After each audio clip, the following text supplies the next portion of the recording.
Hey guys, welcome back to the Around the World podcast. I'm Kyle, this is Patrick, and this is our friend Colin. Before we start, I just want to make sure let you guys know it's on Apple Podcasts, on Spotify, but if you're watching this on YouTube, I want you guys to hit subscribe real quick and like the video. That'd be really good help to us. Okay, let's get started with the news. I think I want to hear Patrick's news first because he was excited to tell us. I don't know about excited. Oh, actually, I am excited. The COVID crisis in the Prem. Yeah. So there's a crisis. It's good news this weekend. Good news for me. So, we all have seen how many games have been canceled, obviously. It's a little rough. But some clubs want it to be canceled, some don't.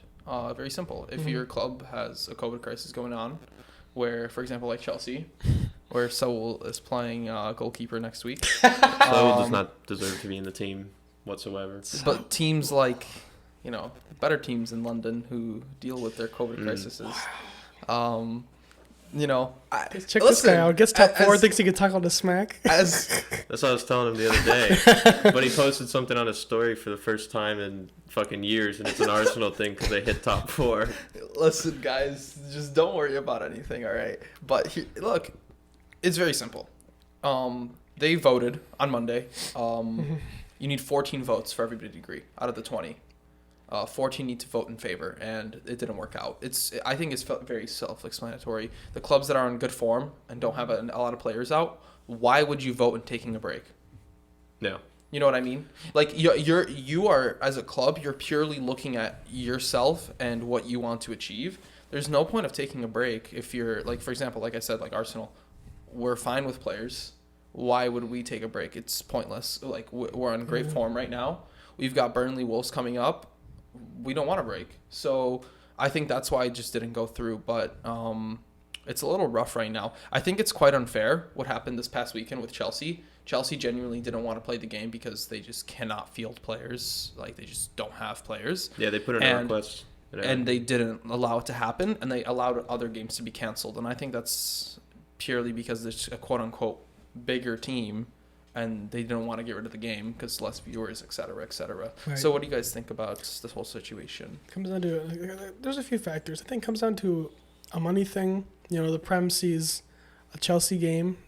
It's going to bring in a lot more money than a Brentford Wolves fixture, which they can. I don't think that was one of the fixtures. But that's just an example. Well, yeah, exactly. One of the ones that they would postpone. They would be okay with it. They have a little tougher time postponing a City.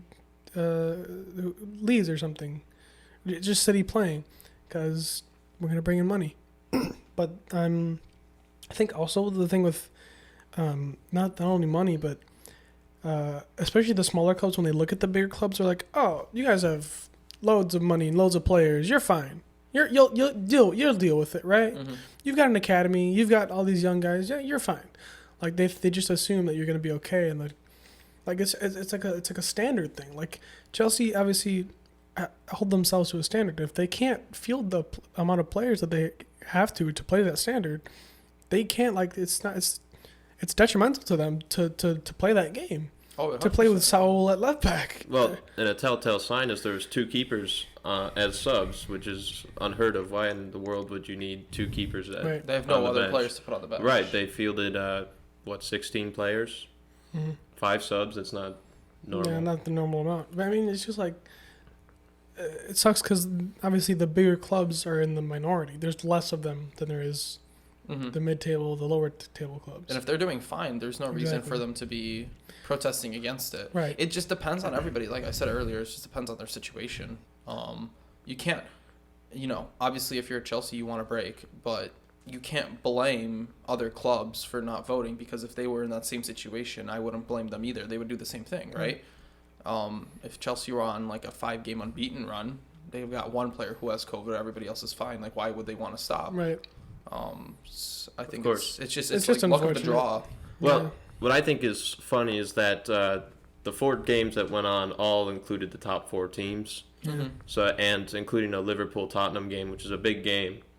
And so, but then every other game was canceled versus, last week there was, 3 games, I think it was, but majority of games were going on, even these smaller ones. And then this week we only get the top 4. And I think that's playing into what you said, Kyle, about a bigger club and that type of mentality of what they can do versus I mean, someone else. it comes down to money. It's a sad truth. That's just what it is. It comes down to money and viewership. That's Right. what they want. Yeah. The only people that are watching a Brentford Wolves game is the people that are in England, pretty much, or maybe like the really Like the fans. true, Some diehard Prem fans true will put it diehard on, Prem but yeah. fans. But, like, But, you're not getting the majority the of people overseas outside of fans. exactly. Yeah. I mean, a Liverpool-Tottenham game, that's a huge. That's getting a huge lot of game. viewers. That's getting everyone is watching the ads and everything like that. Like Yeah. even if I'm watching, like I'll just turn on a game Right. in the morning at 9. There'll be a couple games going on, like 3 to 4 sometimes. Right. You're gonna turn the game on with the best team against whatever team, or sometimes instead of like if it's for example like a City Burnley game, like I just don't want to watch that. I would rather watch something more competitive. You know what I Yeah. mean? Like but like a better game. Like I don't enjoy know. a relegation battle. Oh, like Those are always fun. Those are fun to watch. Yeah. But it's just like those mid-table games. Like people just probably won't want to watch it. Right. Just, like the Especially if average there's fan. another option. Average fan. When there's Yeah. other options. So, I think this is going to be crucial for the rest of the season. And it's how clubs manage their players and their staff. It is going to be crucial to where the clubs finish in the end. And it's based on the players, how they go out, how they deal with family and stuff like that. It's going to be super based off of that and how it affects their gameplay, because it will. Because if you have players out, you're not going to perform as well. And I think it's going to be super important how these clubs manage their players. So it's going to be interesting. I'm really curious to see how Liverpool goes on, because especially them, Jurgen Klopp is very strict. He's like, all my players are vaccinated. We all got our boosters.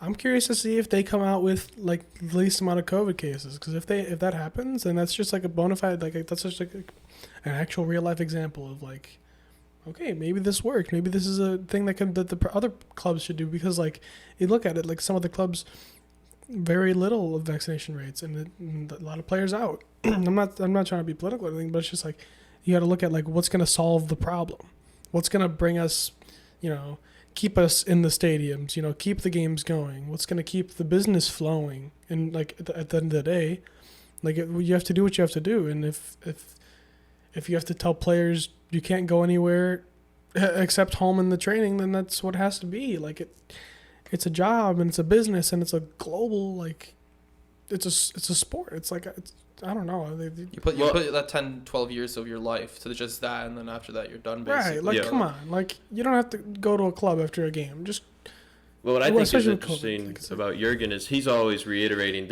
these past few seasons have been special seasons.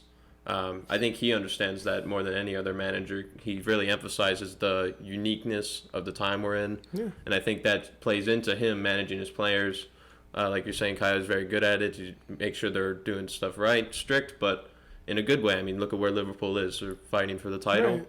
I mean, they have to be. You look at it through this period where players are getting COVID. If Liverpool do get some cases in players, like I think Thiago wasn't able to play because he was sick. Mm-hmm. Same thing with Henderson, I believe. I'm not sure, but I know Thiago was, because there was that 18-year-old who was playing for Liverpool against Tottenham. Yeah. Mm-hmm. He was in there for Thiago because he was sick. But it's going to be interesting because they have so many players going to the African Cup of Nations. Mm-hmm. which So might not happen. I've heard that it might not happen, but to be honest, it should go through. But if that happens and they have players getting sick, Liverpool are in deep trouble. Well, I think they are in trouble. Liverpool's depth, like the quality of depth, isn't as great as a City Oh no. or even a 100%. Chelsea. I mean, they have some guys who can drop and rely on, like it's been the midfield, you can rotate, but I think once you go out of that front three, you're putting in Origi and I don't know who else. And then you're bringing in this 18-year-old, which is a good move, and especially in this past few seasons, we've seen more and more young guys coming out. Right, like for Harvey the Elliott top would be an clubs. okay option, but he's injured. Right. They need to bring in some people during January. Yeah, and they could have a situation like the Van Dijk now, even if it is just COVID, where you're missing that key player and you don't have a good replacement, and then you drop points and Just there's like the we title. saw last year, Yeah. So it's gonna be interesting. We'll see how they do. yeah. All right, Colin, I want to hear your news. So this is a bit of a niche news, but it says Bayern is potentially bringing Ronaldo Sanchez back from Lille. I saw that on transfer talk on ESPN. I thought that was interesting. Interesting. I'm not So- happy to hear that. I have a few questions to pose to you guys then is like, do you think he could stay at Lille and gain some more success and maybe go to a different club besides Bayern? Because Lille, they won the league last year. They are in Champions League. Did they drop? I can't remember. They're still in. They're still in. They're So- playing Chelsea. Oh, yeah. No, duh. So either way, so they're still in the Champions League. So I think that club is coming up. And, you know, he made these big moves before, and it was kind of a letdown. So maybe he does just thrive at one of these up-and-coming clubs. Right. I'm not happy about this. He's heavily linked to Arsenal. We got like a couple weeks ago, we got the green light to go sign him for under 30 mil, around that price. From Lille or from Arsenal? Lille, Okay, from Lille, okay. in January, because El Neni's gone and Partey's going to be gone for African Cup of Nations. We need another center midfielder. Yeah, but he's not someone where you're replacing El Neni with. This is someone who's going to be a starting Starting player. Well, I would start him with Partey Potentially. in midfield Yeah. instead of Xhaka. Well, So I completely disagree with Xhaka being at your club still. but It's ridiculous, but I'm not happy to hear that, obviously, because I actually would like him. I don't know. Would he go back to Bayern? well, see that's the thing. And the other question I have is who would miss out of Bayern's current midfielders? Because I mean, Toliso's gone. but he's not a starter, and I don't think You Sanchez have is going to to beat lead. Kimmich, you have to beat Goretzka, and you have to beat Muller. Right, And and Sabitzer- Muller's Sabitzer- getting No older, chance- but he's not losing no quality. chance Ronaldo's replacing any of them. Sabitzer too's in that competition. Right, he He's just not came in. starting, yeah. Sabitzer's He's been a disappointment. Washed. Yeah, and maybe that's what they're looking at is they want that fourth quality midfielder, and maybe that's what they're looking for. But I don't know. Because yeah, Again, Tolisso and Sabitzer are kind of underperforming. I mean, Toliso's been kind of out of his depth For on a that while. team for a while. he is a That's rotation what I'm player saying. for them. He's just when you need a rest. He's playing right now because Kimmich is out. That's the only Maybe they reason look he's to playing. give Tolisso to Lille. Little a swap little deal. trade deal. That'd be interesting. bit of But money on I think top? he's out of contract though. So he's just running his contract out. To Barca he goes. To They love Barca those he free contracts. goes. No, For the young. Barcelona's Yeah. paying 800 million for a young player that gets injured every And then week. have a $1 billion Yeah. release clause. Yeah. You know, so Newcastle can buy him. So it's, I mean, the thing with Ronaldo is when you're at one of those small market clubs, right? The only way that you want to stay there as a player who's gonna be something is if they have like really a consistent and sustained success. Like if Lille wins out of the league, does okay in the Champions League again, gets to the semifinal, something like crazy like that, then maybe he wants to stay. But other than that, he wants to get somewhere big. And then it just sucks because, I mean, yeah, he's great at Lille and he's doing okay. He's on the headlines every week. That's not his job. He's a box to box. He's a destroyer. He kind of breaks up the play. But I'd like to see him at a bigger market club. I don't know if the prime's right for him. I'm gonna be honest. He kind of failed. Yeah, Well, he he failed failed- both. I mean, not failed at Bayern, but he was definitely not what they were expecting. And he Yeah. went to Swansea on loan, and he just Yeah. in the Prem, and he just didn't do well either. I didn't see it So- working out. I mean, No, It hasn't. I mean, worked a out La for Liga him of in potential. Prem and- I can see a La Liga. he's Portuguese, so Yeah, been around Spain, that. yeah. I can see that. I don't know. Like the French league and the Spanish league seems like the only places where he could really shine. I feel like the Prem's too maybe I don't want to say fast too for It is fast, too fast. but also too physical. Like I know he's a strong guy, but like just like The issue with the consistent always, if like I don't know. if you're in midfield in the Prem, the issue is like your touch needs to be so fast and Exactly. your release needs to be I don't know so if fast. his- It's too fast. And- His offensive gameplay is up to par. Yeah, that's what I'm saying as well. But like you look at even Thiago. Thiago came into the Prem. He had a He's shitter. not struggling. But he's not- He had a rough start. Yeah, He's doing okay now. Yeah, he's doing better now, but like it takes time to adjust a Yeah. little bit because it's very quick. it's definitely not the Bayern Thiago that we were seeing Oh Right. no, pre he the was- move, but that makes sense. Yeah, he was just distributing the ball, had time on the ball. So interesting. We'll Well- see what happens. I think he goes somewhere in January though. Yeah, well, and the other thing is, I know Lille might be looking to sell because I think Tim Weah, the American striker, was getting some looks.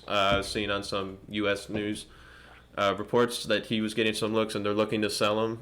Obviously, they have Jonathan David still, who can take Yeah. over that striker position. So, interesting to see where another American ends up. He should get a move because he doesn't start really. For Exactly. them. He's like a rotation. Sometimes comes on, so he should get more playing time. David's been informed, so it's kind of been. Yeah, it's been hard. If I was him, I would ask for a loan move because Lille is a good club.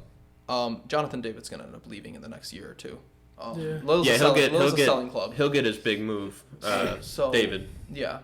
So go on loan. Spot opens up for you when you come back. You get playing time in the meantime. Yeah. Get better and come back and fight Take for some your wages. spot. Lille's gonna have to buy because they're also losing to Kone.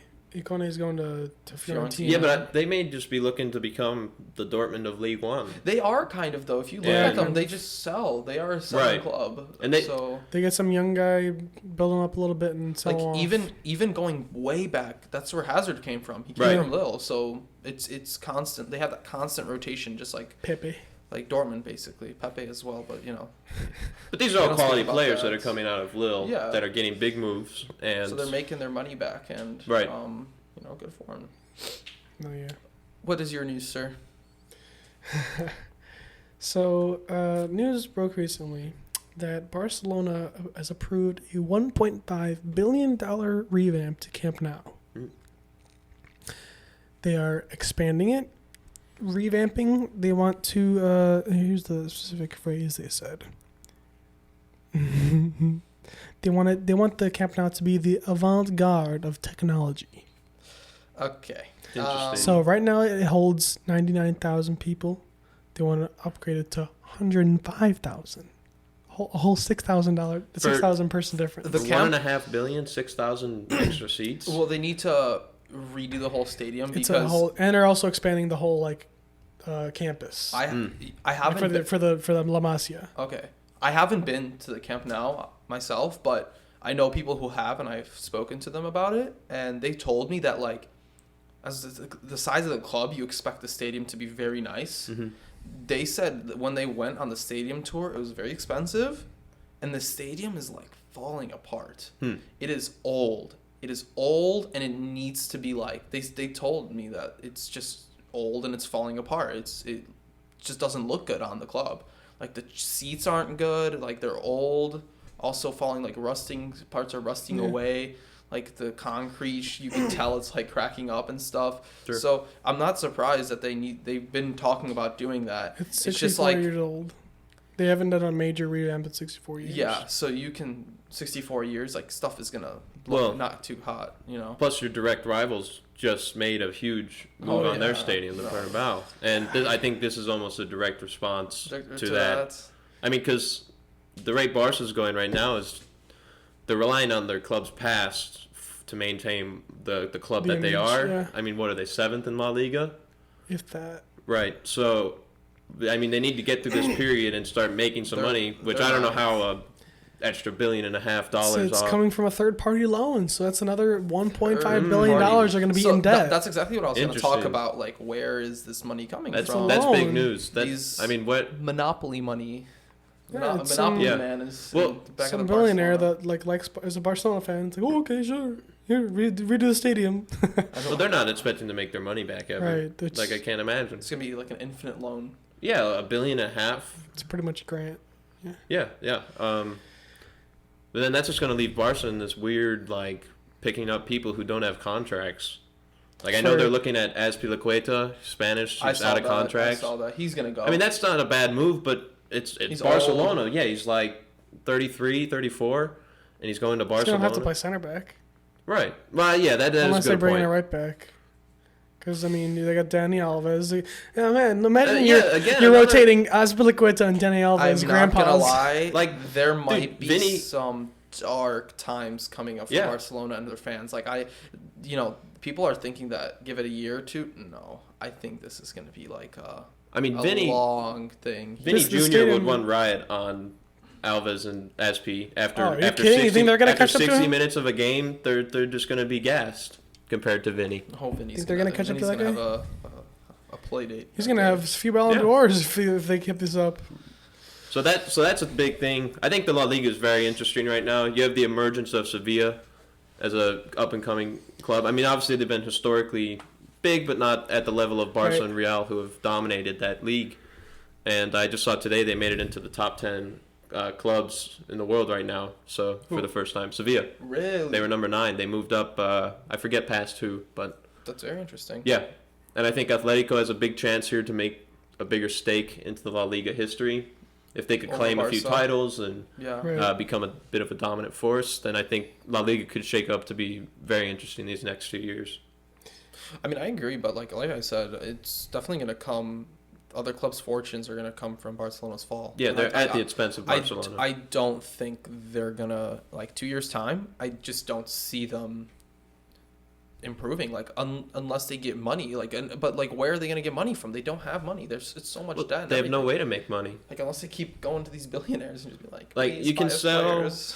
You can sell De Jong but I don't know why you would do that. I mean, you could sell. That's like a Ter Stegen. last ditch effort. Exactly, that's what I'm saying. I mean, you could sell Ousmane Dembele for maybe you get 100 mil from. I mean, some of these Prem clubs would probably pay it, even though he maybe hasn't proven that he's worth that.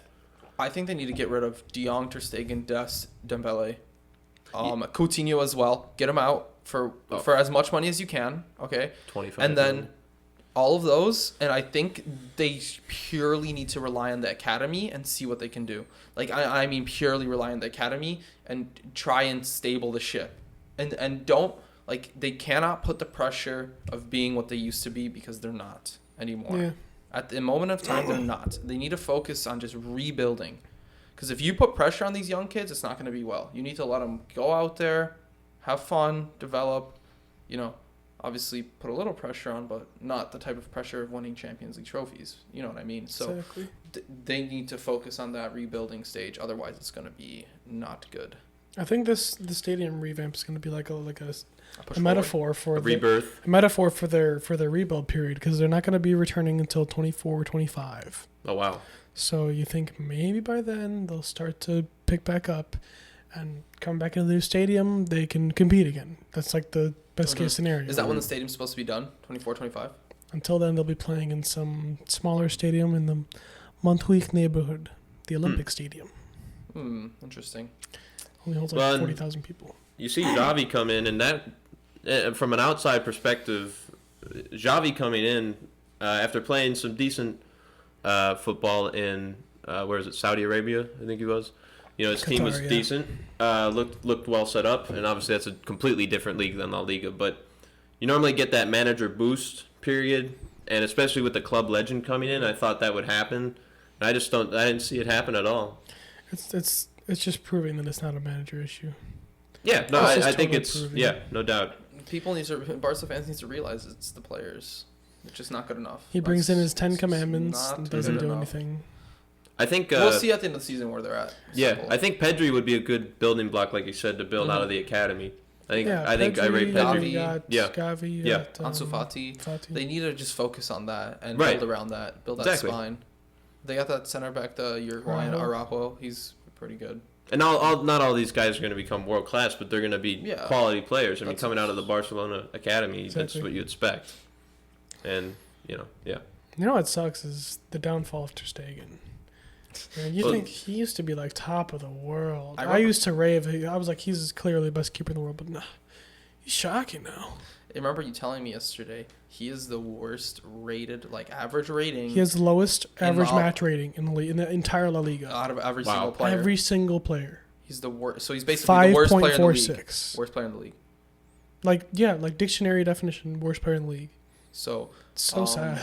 So- I don't know what's going on. Maybe it's because he concedes so many shots and he's getting exposed now, where he can't make these consistent saves on a normal basis because the defense isn't as good. That also, and I think, I'm seeing his confidence go too. Like, it's just his decision making. Like, he's releasing some of these passes. And I feel like he's always had that bad pass in him, even when Barcelona were better. Sometimes Yeah. they would build out of the back, and he would just especially when they were playing Bayern, he would give so many silly passes away, and I feel like he's always it's had just that getting in him. exposed now. It's just getting more and more exposed because just the players don't cover up for I was him. going to say he doesn't have the world class backup. Doesn't have prime PK and Maybe- Busquets to Mhm. make up for it. Maybe we thought his passing was much better than it actually Yeah. is. Well, Maybe we were fooled Maybe Ter Stegen was thought to be better than he was because of the quality of Barcelona. around him. And maybe the fall of Barcelona is going to link with the fall of Ter Stegen. Yeah, which So I could really see happening. Very interesting. I like how Barcelona comes up very often. But, you know. It's I mean, an interesting it's a big time. story. Yeah, it's like, crazy. It's a turning point in the football history. We'll see Yeah. what happens. I'm curious. Big time. I mean, throughout our lives, Barcelona's probably been For me. the most prominent club. Oh, yeah. For me, most definitely. Like, Yeah. I have memories of that 09 season of Right. when they won this with Pep Guardiola. Well, even the time when we were born, before we were even watching footy till now, it's been Barcelona. Barca. Yeah. So, we'll see. I'm curious. I wouldn't like them to become a small club. Well, that's not going to happen. Well, I it's mean, not the gonna history be- is going to... You know what I mean, though. Like, a big downfall they are right now. Like, I want to see them rebound. Because Yeah. when I watch El Clasico, I prefer Barca over Real. But I just like the way they play and their, like, style and stuff You know what like I'm that. curious about is, when we were, even like 5 years ago, like even back then, like every young player who like breaks out and does well, like, all right, where am I going? Barcelona or Real Madrid? Mhm. Like that was like, This might change who's now. going to be the next 2 or 3 huge clubs that the players are going to want to go to? Like, I don't know if it's going to be 2 or 3 clubs. I think it's just going to be like a group, like a kind of like, Super League. yeah, like, pretty much like those teams, Yeah. basically. Yeah, but, like, you got to look at the kids. Like, do you think our generation is different or even younger than us? Right. I I think don't the know. Premiership will reign supreme. It's going to have to come back, I think. I mean, I can't see La Liga recovering. Both of their 2 biggest clubs are in financial disarray. On top of that, when you look outside of the top 3, now we're maybe adding Sevilla to maybe make a top 4 in La Liga.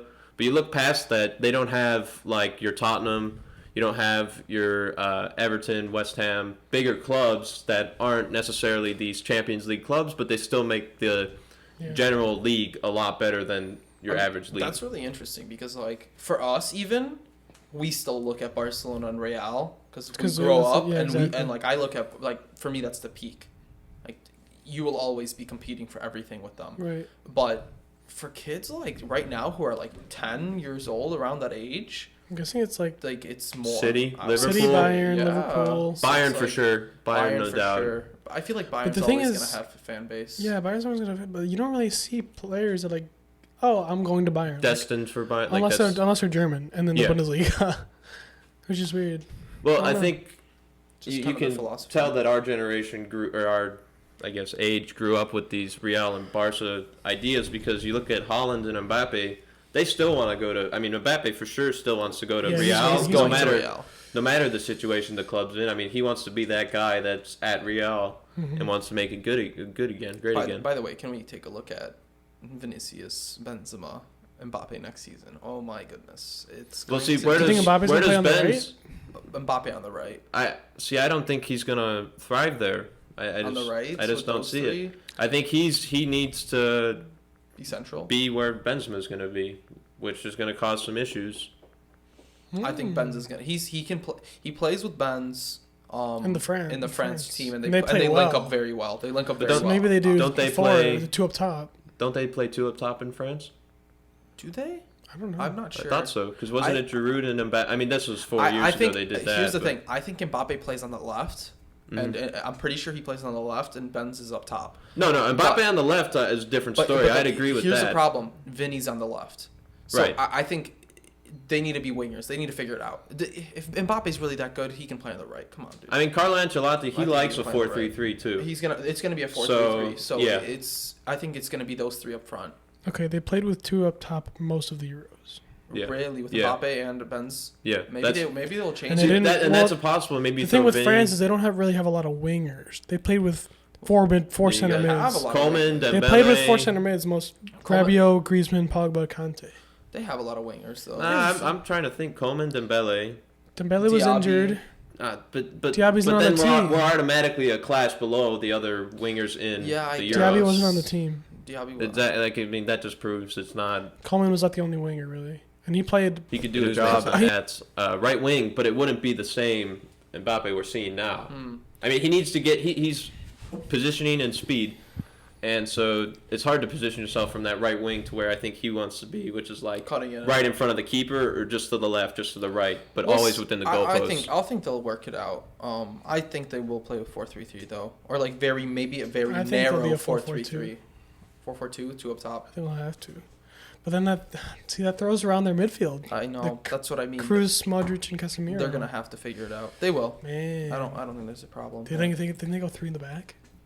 That'd be interesting. I don't think so. No. Who's this? Real. Real? Then he can't be a wing back. Well, I mean, he could. It'd just be a very overlapping wing back, and your right wing back would have to be you'd pretty much have to convert to a 4 in the back with Vinny playing as like this extra winger. I think Mbappe's just gonna play on the right. I think that's what's gonna end up happening. They're gonna try it. This is gonna be like a Griezmann at Barcelona situation. it's gonna be like a puzzle piece. How old's Benzema? He's like 34, I believe. He's coming up to the end. See, that's the thing is maybe you just throw Mbappe on the right for 1 year. Benz gets his move back to France and then with PSG or something, and then and then he's up top. That's what I mean. Give him get played because you still have Rodrigo, who's still a quality player. He's obviously not Mbappe that front three level, but he's someone that they're trying to develop. Right. And say Benzema goes, then you have Vinny, Mbappe, I mean, they have Rodrigo. so many options on the right. Asensio, Lucas Vasquez, Bale.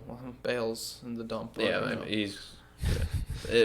is 34, just for so I think 2 more years probably. Right. 2-1. Yeah. Then I definitely see him going back to France. So. Or retiring, I guess.